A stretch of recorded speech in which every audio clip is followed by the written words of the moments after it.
Have you ever noticed that the people who seem the kindest are also the ones who carry the heaviest weight? They are the ones who always respond to messages, always offer their time, and always agree to help, even when they are exhausted.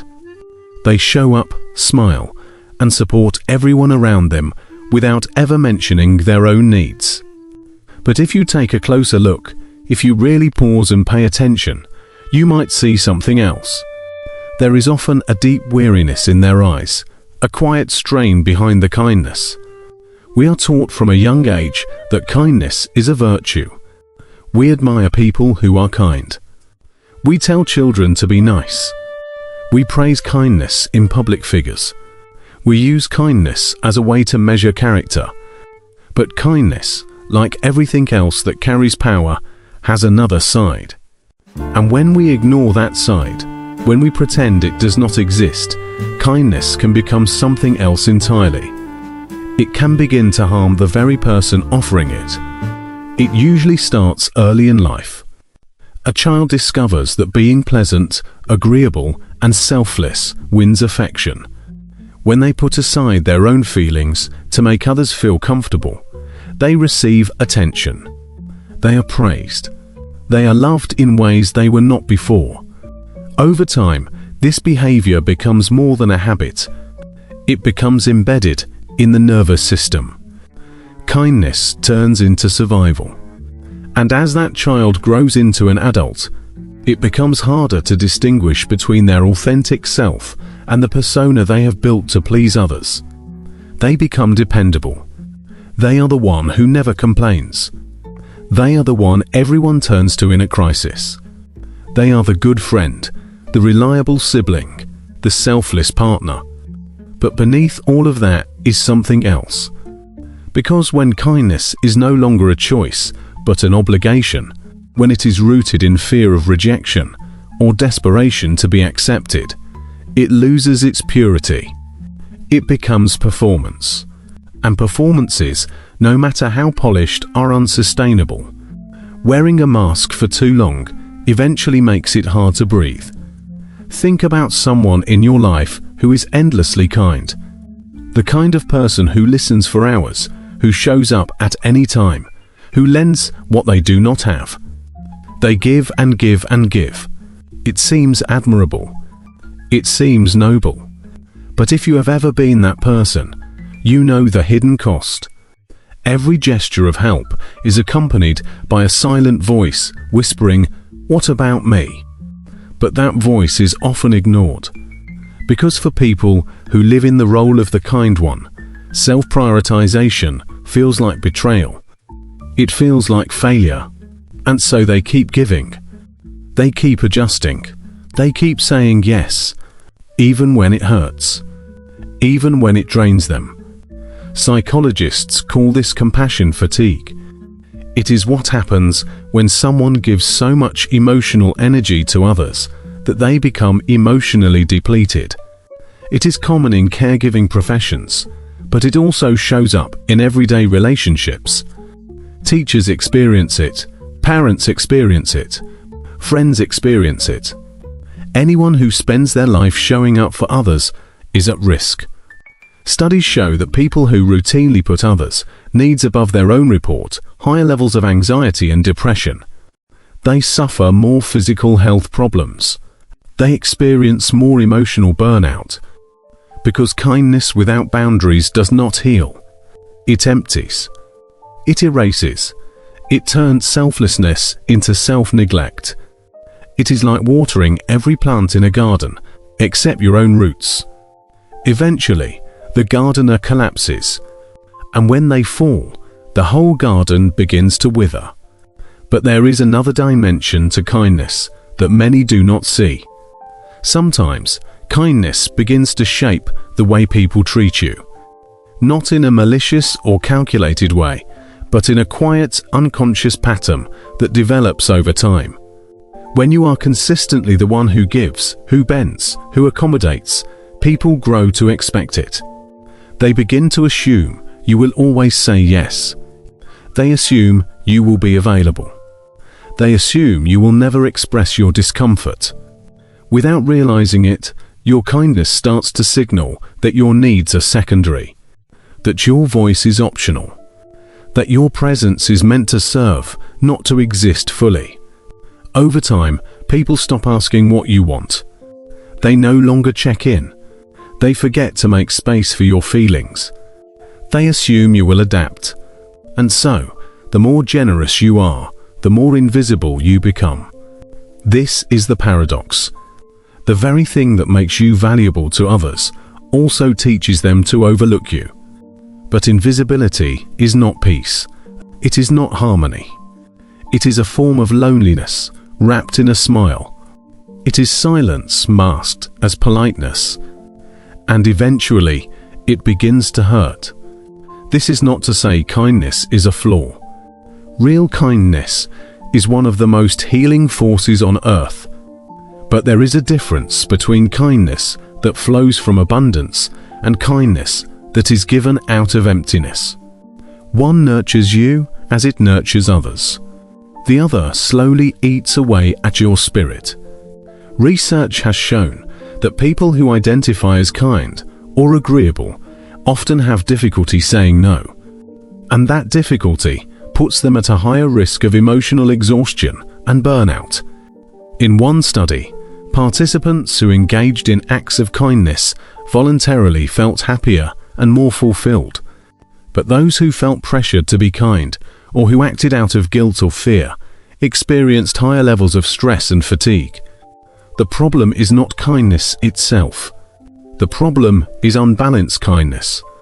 Kindness that is not chosen, but compelled. Kindness that hides a deeper fear of being unloved. So we get caught in a cycle. We give to avoid guilt. We say yes to avoid rejection.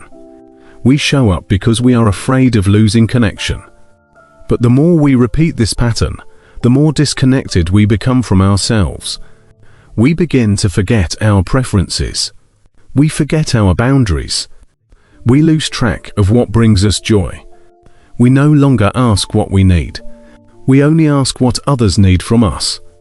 And eventually, we lose touch with who we are outside of the role of giver. This creates a kind of emotional dissonance, because while we are fulfilling others, we are starving ourselves. And the parts of us that remain unfed do not go away. They grow restless. They gather in the dark. And then one day they surface. Sometimes it is a sharp tone in a conversation that does not deserve it. Sometimes it is resentment that creeps into your most loving relationships. Sometimes it is a full emotional collapse that leaves you feeling like a stranger to yourself. These eruptions can be terrifying, because we have convinced ourselves that being kind will protect us from this kind of pain. But what we often fail to see is that when kindness is not balanced by honesty, it becomes fertile ground for suffering. Every time you override your truth to meet someone else's expectation, you teach yourself that your truth does not matter. Every time you suppress your frustration to keep the peace, you bury a part of your voice. Every time you ignore your own exhaustion to be there for someone else, you abandon your body's signals. And abandonment always has a cost. It might not appear right away, but over time, it accumulates. It becomes tension. It becomes fatigue. It becomes sadness that you cannot name. And it becomes a life where you are surrounded by people, but still feel profoundly alone. The reason so many kind people struggle with boundaries is not because they lack strength. It is because they were never taught that boundaries are allowed. Many of us were raised to believe that kindness means self-sacrifice. We were told that being a good person means putting others first, that being agreeable is better than being honest, that love is earned by what we give, not who we are. Children who grow up in environments where affection is conditional often internalize the belief that they must be helpful or obedient to be loved. As adults, they carry these lessons into relationships, careers, and communities. They give without limit. They say yes, even when it hurts. They apologize for having needs, and they confuse people pleasing with compassion. But the truth is, kindness does not require you to erase yourself. Real kindness includes the self. It honors your limits. It makes space for your voice. It allows you to say no without guilt and rest without shame. If your kindness comes at the cost of your mental health, your energy, or your joy, then it is no longer kindness. It is self-neglect. And no amount of praise or approval can heal the wounds caused by abandoning yourself. Modern science helps explain why this pattern is so difficult to break. The brain contains what neuroscientists call mirror neurons. These are the parts of the brain that allow us to feel empathy. When you see someone in distress, your mirror neurons activate as if the pain were your own. This is why compassion comes naturally. We are wired to connect. But mirror neurons do not know when to stop. They cannot distinguish between healthy empathy and harmful over-identification. When you are constantly exposed to the suffering of others and you have no boundaries, your brain floods your system with stress signals. This chronic activation leads to burnout, immune system problems, and emotional exhaustion. Your body begins to treat compassion like trauma. Because without limits, even love can become overwhelming.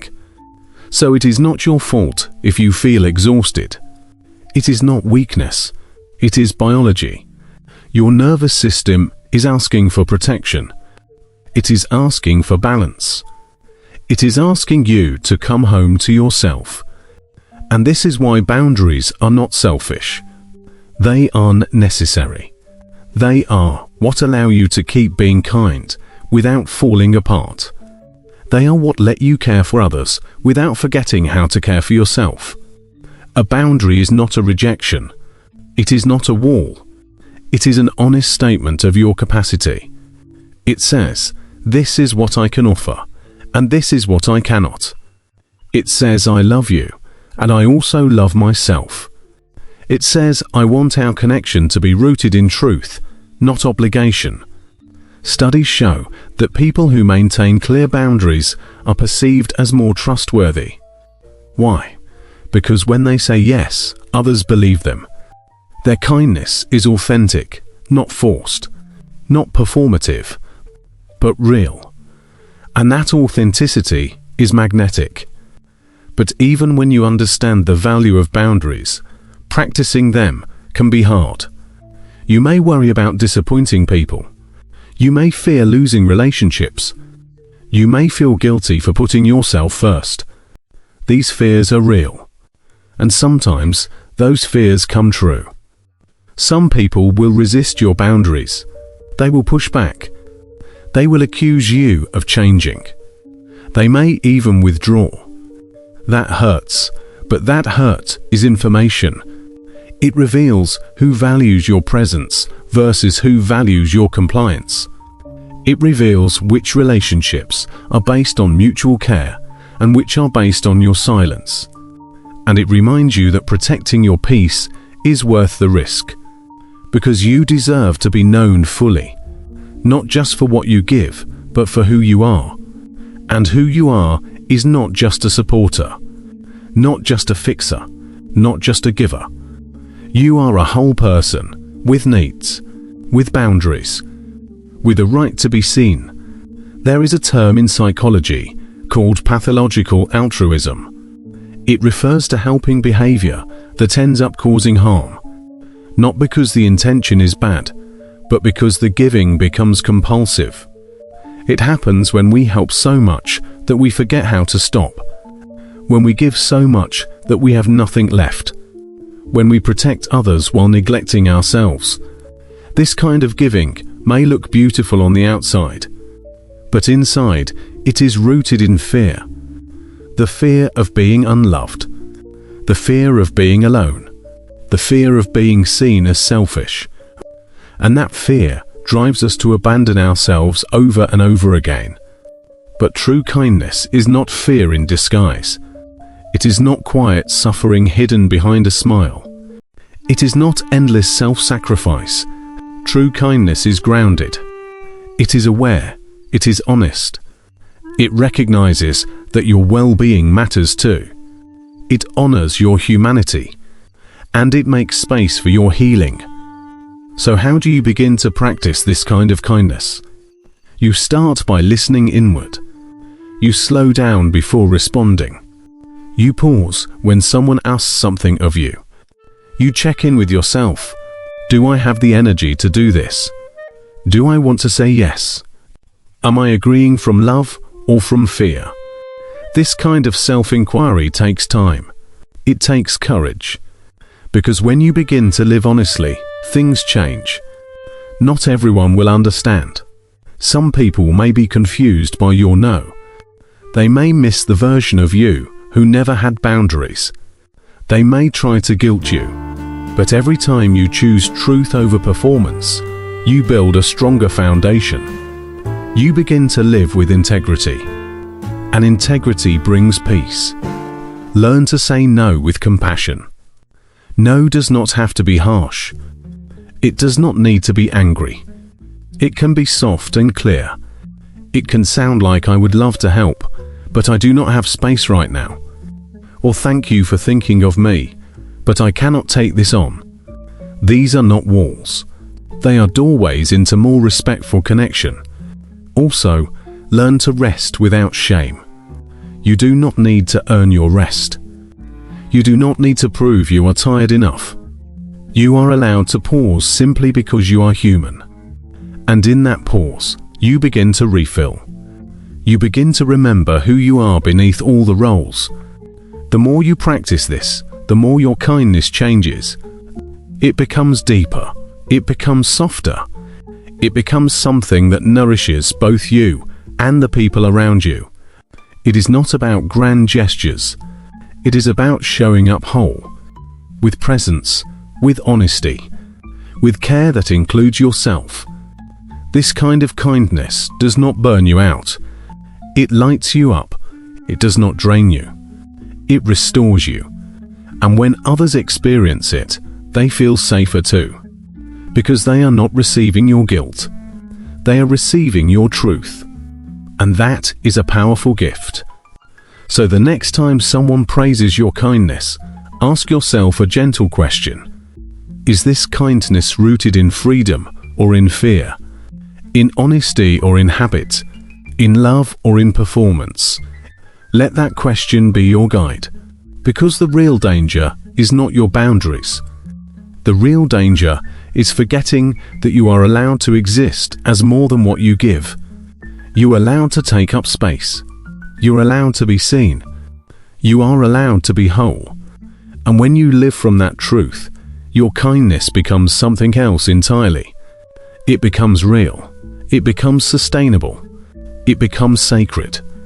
Not because it pleases everyone, but because it finally includes you.